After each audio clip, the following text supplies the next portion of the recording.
ایک پروب کے لیے جو کمیٹی بنائی ہے اس کا ہیڈ مقرر کیا گیا تھا، اور اس کے علاوہ 4-5 اور بھی لوگ ان کے ساتھ شامل ہونے تھے، اٹارنی جنرل آفس کا ایک نمائندہ، ایک سینئر لائر اور کچھ اور لوگ بھی، جنہوں نے 5 چیزوں کے حوالے سے ٹرمز آف ریفرنس ڈیفائن کرنے تھے اور اسی سے متعلق انہوں نے تحقیقات کرنی تھی۔ ایک تو کہ فرمز کا انتخاب کیسے کیا گیا تھا، معاہدے کی منسوخی کیوں ہوئی تھی، اور براڈ شیٹ اور IAR کے ساتھ جو تصفیہ ہوا تھا 2008 میں وہ کن شرائط پر ہوا تھا، اور ثالثی کہ کس انداز میں London court of international arbitration کے سامنے کارروائی میں ثالثی کی گئی تھی۔ تو پھر 5ویں چیز تھی کہ ادائیگی کیسے اور کیوں کر کی گئی تھی۔ تو ان 5 چیزوں کے بارے میں اس کمیٹی نے جو پروب کرنا تھا، لیکن جسٹس عصمت سعید صاحب کی جو تعیناتی ہے وہ کنٹروورشل ہوگی۔ یہ تمام اپوزیشن کی جماعتوں نے ان کو آؤٹ رائٹلی ریجیکٹ کر دیا، اور انہوں نے کہا کہ یہ شوکت خانم کے بورڈ آف گورنرز میں بھی شامل ہیں، اور پاناما کے کیس بھی انہوں نے سنا تھا اور اس میں فیصلہ بھی نواز شریف صاحب کے خلاف دیا تھا۔ تو اس پر مزید بھی ہم بات کرتے ہیں، اور دوسرا ہم یہ بھی بات کریں گے کہ اپوزیشن کی جانب سے سپریم کورٹ کے ججوں پر مشتمل کمیٹی بنانے کی بات کی جا رہی ہے، مطالبہ کیا جا رہا ہے، حکومت اس کو سنتی ہے، مانتی ہے یا نہیں۔ اور دوسرے سیگمنٹ میں ہم بات کریں گے کہ چودھری برادران کے نیب نے تمام کیسز انکوائریز بند کر دی ہیں۔ تو یہ NRO نہیں ہے، سینٹ انتخابات آ رہے ہیں، تو اب ریپروچمنٹ ہو گئی ہوئی ہے چودھری برادران کے ساتھ، صلح ہو گئی ہوئی ہے PTI کی، جب وہ تھوڑی گڑبڑ کر رہے تھے، اطلاعات آ رہے تھے کہ پنجاب میں حکومت بدلنا چاہتے ہیں اور خود وزیر اعلیٰ بننا چاہتے ہیں، تو تب نیب نے ان کے خلاف آمدن سے زائد اثاثوں کی کارروائی شروع کی تھی، اور لاہور ہائی کورٹ میں کیسز بھی کیے تھے، اور ان کو بتایا تھا کہ ان کے آمدن سے زائد اثاثے ہیں۔ لیکن اب 2 دن پہلے لاہور ہائی کورٹ میں نیب کی جانب سے پروسیکیوٹر نے یہ بتایا کہ چودھری برادران کے خلاف جتنی بھی انکوائریز تھیں وہ بند کر دی گئی ہیں۔ تو یہ ایک بہت بڑا NRO ہے جو PTI حکومت کی جانب سے دیا گیا ہے۔ سوال یہ پیدا ہوتا ہے کہ اگر اس طرح کا سلسلہ تھا تو ان کے خلاف کیسز کیوں کھولے گئے، اور اگر کیسز کھولے گئے ہیں تو وہ پروب ہونے چاہیے تھے، ان کو چلنا چاہیے تھا۔ اس پر بات کریں گے۔ ہمارے ساتھ آج کے شو میں علی محمد خان صاحب ہیں، وفاقی وزیر ہیں، PTI کے سینئر رہنما ہیں، قمر زمان قاہرہ صاحب پیپلز پارٹی کے سینئر رہنما ہیں، ملک احمد خان صاحب پاکستان مسلم لیگ نون کے سینئر رہنما ہیں، وہ بھی ہمارے ساتھ ہوں گے۔ علی محمد صاحب یہ بتائیے گا کہ جسٹس عصمت سعید صاحب کی جو نامینیشن ہے وہ تو اپوزیشن کی جانب سے مسترد کر دی گئی ہے، وہ شوکت خانم میں بورڈ آف گورنرز کے ممبر بھی ہیں، تو آپ نے اتنی کنٹروورشل نامینیشن کیوں کی؟ جی بسم اللہ الرحمن الرحیم، اللہم صلی وسلم وبارک علی سیدنا محمد رسول اللہ خاتم النبیین صلی اللہ علیہ وآلہ وصحبہ وسلم۔ بہت شکریہ۔ شیخ عصمت صاحب ایک کریڈیبل جورسٹ ہیں، سپریم کورٹ کے جج رہے، اور ان کی عدالت میں مجھے حاضر ہونے کا موقع ملا وہاں جب پاناما وغیرہ کے کیس چلتے رہے۔ اس کے بعد بھی جو ہمارے سینئر کاؤنسلز ہیں ان کے ساتھ جانے کا اتفاق ہوا، ان کی ورکنگ دیکھی، ان کو بڑا ایک صاحب کردار اور ایک بڑا اپ رائٹ آدمی میں نے دیکھا کہ انہوں نے کبھی میرے خیال میں ایک ان بائسڈ رہے، اور بڑے سخت قسم کے سوالات حکومت سے بھی کرتے تھے، اور جو بھی سامنے ہوتا تھا چاہے وہ اپوزیشن کا ممبر حکومت کا ہو، سامنے جو بھی ہو۔ تو یہ ہم نے تو کوشش کی تھی کہ ایک ایسا نام دیں جو ابو بورڈ ہو، جس کی کریڈیبلٹی ابو پار ہو، جو ایک کریڈیبل جورسٹ ہو، اور سپریم جج صاحبان میں ان کا شمار ہوتا ہے جن کے فیصلے بہت بڑی تعداد میں رپورٹ بھی ہوئے اور لینڈ مارک ججمنٹس بھی دیے۔ اب اپوزیشن نے اعتراض اٹھایا ہے، تو اب یہ تو خیر وہ بتا سکیں گے کہ اپوزیشن کا کلیم یہ ہے کہ یہ مفادات کا ٹکراؤ ہے۔ جب جسٹس عصمت سعید صاحب ڈپٹی پروسیکیوٹر تھے اور اس کے بعد اسپیشل پروسیکیوٹر نیب تھے، تب بھی یہ براڈ شیٹ کے ساتھ معاہدہ سائن ہوا تھا، تو تب تو آپ اسی بندے کو کہہ رہے ہیں جن کے دور میں یہ معاہدہ سائن ہوئے، انہی کو کہہ رہے ہیں کہ آپ انویسٹیگیٹ کریں میٹر اور جو کلپریٹس ہیں ان کو سامنے لائیں۔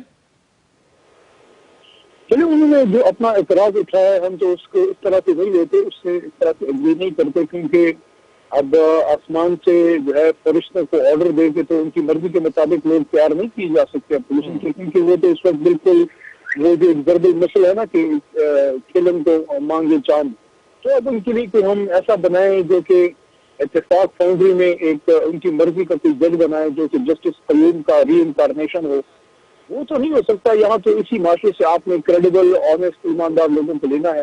شوکت خانم ایک خیراتی اسپتال ہے جہاں ہمارے قوم کے بچوں کا کینسر کا علاج ہوتا ہے وہاں کی بالکل صحیح ہے. اچھا نہیں, ان کا اپوزیشن تو یہ کہہ رہی ہے کہ چونکہ انہوں نے پاناما کا کیس بھی دیا تھا, فیصلہ دیا تھا, تو اس میں بھی ان کا ایک طرح سے ذہن سامنے آ گیا, جو مائنڈ ہوتا ہے لیگل مائنڈ یا ورڈکٹ کے حوالے سے جو بھی ان کا ہے مائنڈ, وہ سامنے آ گیا ہوا ہے. تو پھر انہی کی ایک ججمنٹ ہے جس کی بیسس پر $20 ملین ہمیں پے کرنے پڑے ہیں براڈ شیٹ کو. تو اس اعتبار سے وہ کہہ رہے تھے کہ ہمارا جو اعتراض ہے وہ جائز ہے. دوسرا بات یہ ہے کہ سپریم کورٹ کے ججز کا مطالبہ کیا جا رہا ہے کہ سپریم کورٹ کے ججز پر مشتمل کمیٹی ہونی چاہیے جو پروب کرے اس سارے میٹر کو. تو اس پر حکومت کو کیا اعتراض ہے؟ یہ بڑا جینون سا مطالبہ ہے. چلے ان کے جو اعتراضات ہیں اس کو تو حکومت دیکھ بھی لے گی اور اس کا مناسب جواب جو ہے وہ جناب فروغ نسیم صاحب جو لا منسٹر ہیں وہ دے بھی دیں گے. لیکن میں اصولی طور پہ اس نقطہ نظر سے ایگری اس لیے نہیں کرتا کہ ایک آدمی نے اگر کوئی مس کنڈکٹ نہیں کیا اور ایک شخص نے اگر اس پہ کوئی گراس مس کنڈکٹ کے یا کرپشن کے یا ایسی فیصلہ سازی کے الزامات نہیں ہیں جس میں اس کی کریڈیبلٹی مشکوک ہو, تو صرف اس وجہ سے کوئی بھی صادق جج یا محترم کوئی بھی جورسٹ اس وجہ سے اس کو آپ اس کے نام کو ردی کی ٹوکری میں پھینک دیں کہ کبھی اس نے آپ کے خلاف فیصلہ دیا تھا. تو یہ تو جج صاحبان کی کسی ذاتیات نہیں ہوتی, فیصلے آپ کے حق میں بھی آتے ہیں, آپ کے خلاف بھی آتے ہیں.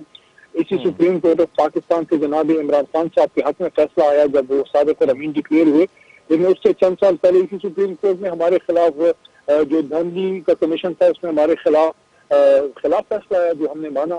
تو اگر ہم نے اس بنیاد پہ لوگوں سے لینا ہے کہ یہ مجھے پسند ہے اور یہ مجھے ناپسند ہے تو پھر تو بات ٹھیک نہیں ہے. ہاں, آپ ان کے فیصلوں میں کچھ قانونی سکم ڈھونڈیں, نکالیں کہ انہوں نے مس کنڈکٹ کہاں کیا, کیا کرپشن کی, کیا مس کیریج آف جسٹس کیا, پھر تو ٹھیک ہے. لیکن اس وجہ سے کہ آپ کے خلاف کبھی کسی نے فیصلہ دیا تھا تو وہ اب کسی انکوائری کمیشن میں نہ بیٹھے تو پھر تو اس طرح کرتے ہیں, پھر ان سب کو بھیج دیتے سپریم کورٹ کو بھی وہاں پہ ریونڈ میں ہی لگا دیتے ہیں, سپریم کورٹ کا ایک بینچ لگا دیتے ہیں. یہ پیپلز پارٹی نے بھی آؤٹ رائٹ ہی اس کو ریجیکٹ کر دیا ہے. JUIF اور دیگر جو اپوزیشن کی جماعتیں ہیں وہ بھی کہہ رہی ہیں کہ اپنا ہی جج ہے, بلکہ مسلم لیگ نون تو یہ کہہ رہی ہے جن کے خلاف تحقیقات ہونی چاہیے تھی انہی کو پروب کرنے کے لیے سارا میٹر ان کے حوالے کر دیا گیا, ان کو ہیڈ بنا دیا گیا.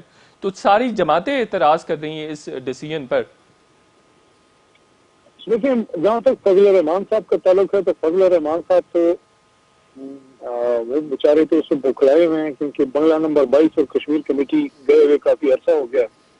35 سال میں پہلی بار اقتدار کے ایوانوں سے باہر ہیں, تو یہ تو بڑا دکھ ہے ان کو. بالکل صحیح. اچھا, قائرہ صاحب کی اجازت سے میں ایک دو سوال آپ سے اور بھی کر لیتا ہوں. جہاں تک پیپلز پارٹی کا تعلق ہے نا, پیپلز پارٹی کا, تو وہ تو بیچارے رگڑے جا رہے ہیں ان کے اس سہ فریقی اتحاد میں, جو کہ بیسیکلی 12 مسالے کی جو ایک چارٹ ہے. معذرت خواہ ہوں قائرہ صاحب, میری بات بری لگی ہوگی, لیکن ایک سیاسی جماعت جس کے سیاسی کریڈنشل ہیں ان کو مجبوراً استعفے اور یہ ساری چیزوں میں ان کا ساتھ دینا پڑ رہا ہے. نہ یہ استعفے دیں گے, نہ یہ جو ہے اس طرح کے دھرنے دیں گے. یہ سسٹم کو چلانے والے جو ہے وہ بات کرتے ہیں. میں سمجھتا ہوں پیپلز پارٹی الٹیمیٹلی ان لوگوں کے ساتھ تو نہیں جائے گی. انہوں نے کون سا سندھ حکومت سے استعفے دینے ہیں, ٹھیک ہو گیا. تو یہ تو بس مجبوری کے عالم میں ان کے ساتھ دے رہے ہیں. بالکل ٹھیک ہو گیا. علی محمد صاحب, پہلے یہ لگ رہا تھا براڈ شیٹ کا جب میٹر آیا تو لگ رہا تھا کہ اپوزیشن کی جماعتیں اس میں پھنس جائیں گی. مسلم لیگ نون پہ کافی زیادہ آپ نے الزامات بھی لگائے, باتیں بھی ہوئیں, شوز بھی ہوئے, لیکن اب جو چیزیں اور حقائق سامنے آ رہے ہیں اس سے تو لگ رہا ہے کہ یہ سارا مدعا پی ٹی آئی پہ ڈلنے جا رہا ہے. وہ اس طرح سے کہ آپ دیکھیے کہ جو کاوی موسوی ہے وہ آفر کرتا ہے ظفر علی QC کو کہ اگر آپ $29 ملین میرے حکومت پاکستان سے سموتھلی نکلوا دیتے ہیں تو میں آپ کو $2 ملین جو ہے وہ کمیشن دوں گا. اس کے بعد اس آفر کے ظفر علی QC عمران خان صاحب سے ملتے ہیں اور بڑی اسپیشل اپروول کے بعد یہ $29 ملین اپروو ہوتے ہیں نومبر 2020 میں. ایسا کیوں کیا گیا؟ اس میں تو عمران خان صاحب کو الیج کرنا شروع کر دی ہے. لیکن سمپل سی بات ہے, اس میں کوئی راکٹ سائنس نہیں ہے سر. 2000 میں جب مشرف صاحب جن کو کوئی حق نہیں تھا اس وقت الیکٹڈ حکومت کو ختم کرنے کا, جب ان کی حکومت انہوں نے قائم کی بزور طاقت, یا اس کو آپ بزور شمشیر کہہ دیں, تو انہوں نے احتساب کا رول ڈالا. وہ احتساب کا ایسا رول ڈالا کہ عمران خان صاحب بھی شروع میں احتساب کے نام پہ سپورٹ کیا, لیکن جب مشرف صاحب کی کارنامے اور کرتوت انہوں نے دیکھے کہ انہوں نے احتساب کے نام پہ جو NRO کا ایک جنجال پورا کھولا اور جس طرح احتساب کے ماتھے پہ قلم کے ٹیکے انہوں نے مذہب خواہ مشرف صاحب نے لگائے کہ جو رام ہو گیا وہ ان کے ساتھ شامل ہو گیا، اور جس نے سر نہیں جھکایا تو اس کو این آر او کے جو ہے اپنا نیب میں آپ نے نیب زدہ کر دیا، اس کو جیل میں ڈال دیا۔